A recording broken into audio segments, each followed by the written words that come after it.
Hi and welcome to another episode of Podcast on the Porch. I'm Jennifer. Now my guest today is Charlotte Comer. Let me tell you about Charlotte.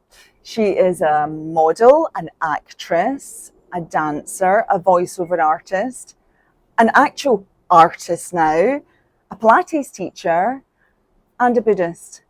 So much to talk about, Charlotte.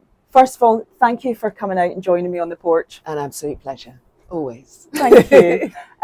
First thing I want to talk about, and it will make sense why we have these Diet Cokes here. Charlotte, on top of everything else, is the new Diet Coke girl. That's an iconic job. Tell me about the commercial, how you got it, and about your character. So I went for various different auditions, and I was lucky enough to get it. And I was very excited when I got it because it was a brand that I've always enjoyed. And so I'm wearing my leopard print jumper for Gemma today. Me too. I've never worn leopard print in my life, but I'm wearing it today in Gemma's honour and in your honour, Charlotte. Oh, thank you. And so Gemma was one of the people that wrote in to Diet Coke and told her story of how she enjoys Diet Coke. And so they made a commercial about her. And she's a very sassy lady who wears leopard print. And lots of leopard print, head to toe. Yeah, the styling on it was amazing. Yeah. Really beautiful. It had a real 80s vibe as well. Yeah. Or it has a real 80s very vibe. Contemporary as well. Gemma, for her, Diet Coke is all about confidence, about living life fully and being able to have the confidence to live life fully and wear her full leopard print outfit. Look, I've watched the commercial, right? And Charlotte, I have to say, you can just see that moment. The Diet Coke gives her that confidence, and she does that strut, and you absolutely nail it. You do. You have got that confidence and that strut. So slipping into Gemma's character, did it come as naturally as it seems on screen? I think I was singing a song on my head at the time. Which one? Yes, can you remember? Dolly Parton, 9 to 5. No way. Yes. Oh, that's perfect. In the office, around about. And I love the way the characters were kind of checking you out as if to say, look at Gemma go. I loved it. Gemma was fab. Okay, so that's a big tick for the iconic brand of Diet Coke, but you will probably recognise Charlotte off the telly anyway, because you've been in another iconic brand's advert. Do you want to tell them? I was a pilot on Virgin Atlantic, and I have been for 3 years. So at the end of the advert, I take everybody off into the sky. It's an absolutely amazing advert. It's very much about diversity and everything, and presumably you're the amazing female pilot at the end that we all want to look up to. Yeah. What was it like filming that? It was amazing. We didn't shoot in a studio. We shot actually in the Virgin hangar. Did you? Which is brilliant. And it was actually in the cockpit of a plane, which was super exciting. I had a pilot next to me telling me which buttons not to press. Way in case you took off. Well, I think there was a possibility of it actually going through the hangar and out the other side. But yeah. And because you were being told not to touch, did you want to touch the buttons there? Yes. Like there's a child in everyone, isn't there? And that's exactly what our brains would be telling us to do. Absolutely. Brilliant. It was, I did actually have my foot on a pedal at one point. He told me to take my foot off it. But that's just second nature, right? Yeah, exactly. Drive a car. Yeah. Exactly. Brilliant. And what else have you been doing recently? You've been busy commercial-wise, yeah, I haven't just did a voiceover for a new brand that's coming out, which is to do with the NHS. I've done, I just did a film, which I can't really talk about until it's out. Interesting. And yeah, I've been doing lots of things. I've been doing lots of art. And working up to having an exhibition in September, which is quite exciting for me. It's my first exhibition. So this is life drawing, isn't it? I do lots of things. I do art. I do a lot of oils. I do charcoal, but it's completely a new thing for me. So it's always good to kind of create something and have something extra that you just kind of go to. Yeah. It's your go-to thing. Where did the art come from? What made you start doing that? Have you always been arty? I've always been arty. I started When I was a child, I used to paint everything, draw everything. Both my parents are artists, and so it sort of comes naturally to me. And it's just it's making myself sit down and spend some time to actually do it. It's a revelation. Yeah, you're just an all-round creative, aren't you? I think so. Yeah, she is. She is. Right. Let's go back to the beginning. What came first for you, and what age were you when you started moving in to the sort of creative performing side of things? I think it was when I started dancing. So I've been doing ballet from the age of 2. Then I was with the Royal Northern Contemporary Prep School at the age of 6. And then I was with a contemporary dance company at the age of 11.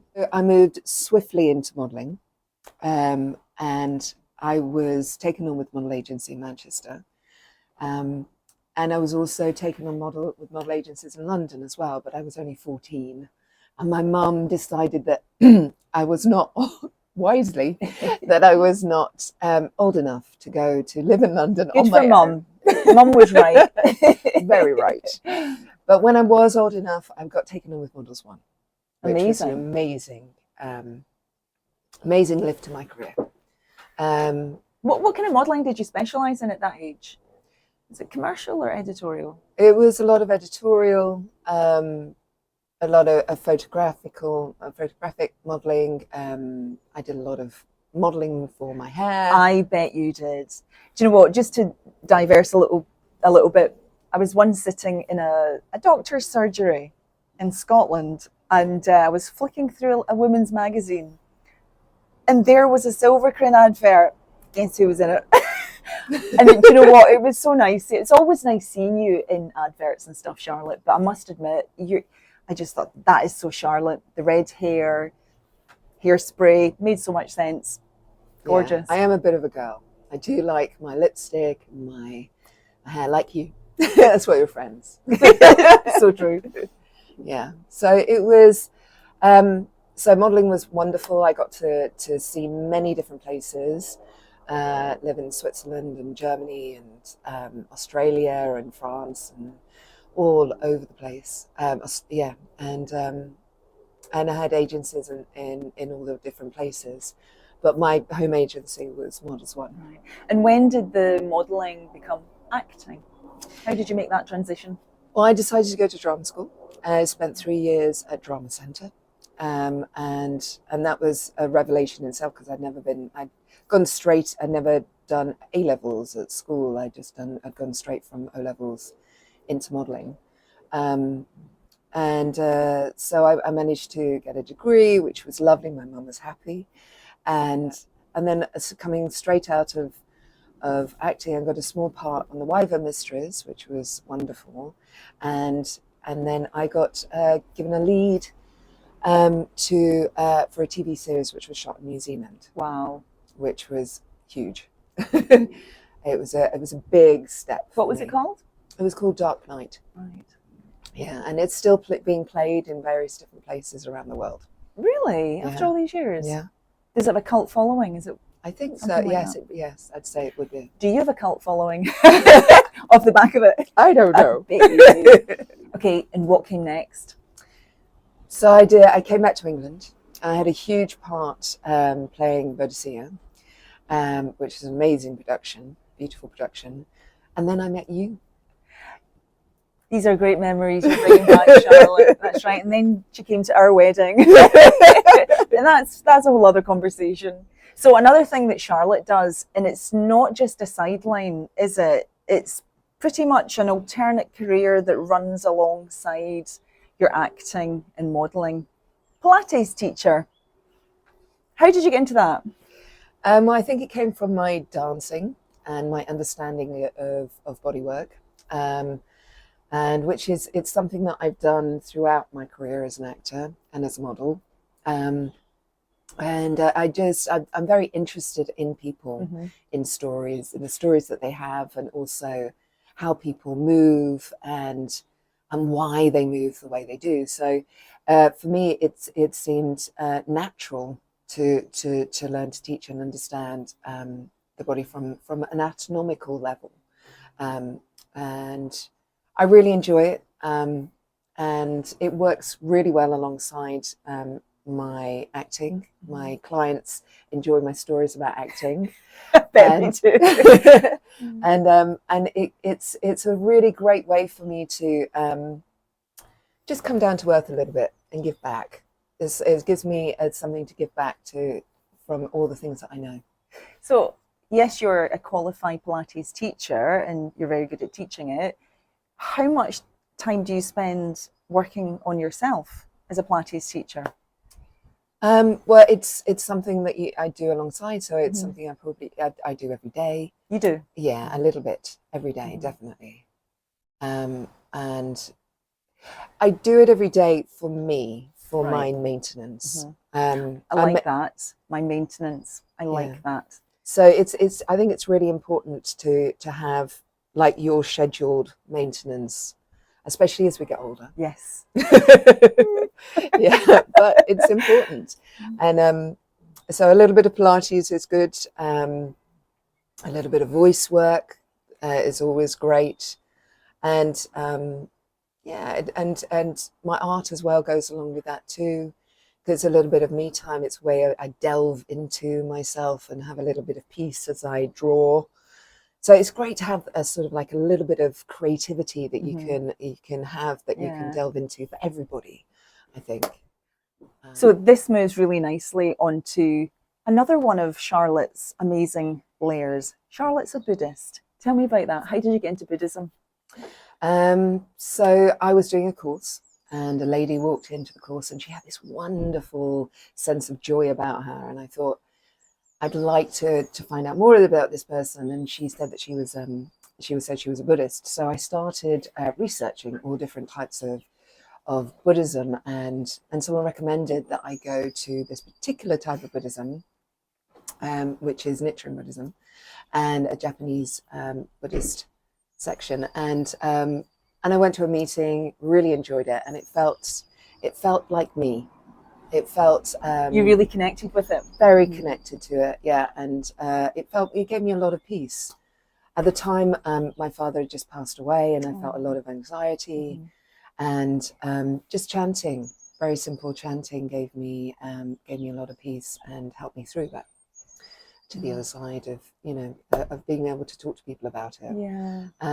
Which is really important, I think, for everybody. Yeah, and you do TM. Yes, I do. So I'm not a Buddhist, but I have been practicing TM since 1999. And a bit like you, I met somebody who had this amazing aura about them. There was something. And I was like, interesting. I need to find out more. Turns out they did TM. And I thought, right, I'm interested in this. And I got a book, the TM book by Denise Deniston. Massive. It was like a phone book, actually. Flicked through, found all the relevant stuff that jumped out at me. And I thought, right, I need to do this. Did a course. You do it over a weekend. And I just loved it. It changed my life. And like you were talking earlier about the Pilates, my TM is my daily maintenance. I do it every day. And it's just amazing. It's such a benefit in my life. And so I wonder how the benefits compare to your Buddhism. Do you chant every day? Yes, I chant in the morning and in the evening. And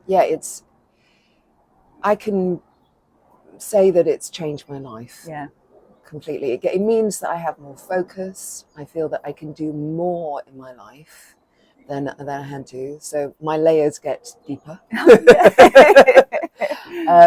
And it's given me a lot more confidence as well to actually talk to people. Yeah, and to talk to people and to talk to people that I wouldn't normally talk to. And to understand Instagram and all those different things. How does that work? Does it just, I don't know, improve your brain function or something? Yeah. I know it sounds like a stupid question, but it does. For me, it has improved my brain function. Okay. And I've seen it improve the brain function of many other people. So it's definitely something for everybody to look into. Yeah. Check out Buddhism. Right, Charlotte, thank you so much for joining me on the porch today. It's been brilliant. That sounded really formal. I've actually known this woman for 20 years and it's been a brilliant 20 years, but still I've learned some stuff about you today I didn't know. So thank you so much. It's been great. It's an absolute pleasure. Yeah, it's been great. Listen, let's cheers to the future. To the future.